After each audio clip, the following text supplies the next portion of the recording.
Welcome to Penrose Learning, where we make understanding easy. You start by getting into YouTube Studio and selecting the exact video you'll edit. This is where you control background audio. Once there, open the editor and choose Audio or the audio library. Make sure you pick licensed music or YouTube-provided tracks so you avoid claims. Download or add the track directly to the timeline and set a target duration that matches your visual pacing. Also, preview loudness and note where fades will sit before moving to precise trimming. Now you perform the detailed syncing and mixing work that makes background music feel intentional. Trim and nudge the track so accents land on cuts or transitions. You want the music to support, not overpower.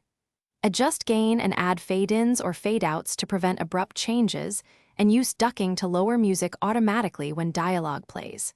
If you need multiple tracks, arrange them on separate layers and balance each level.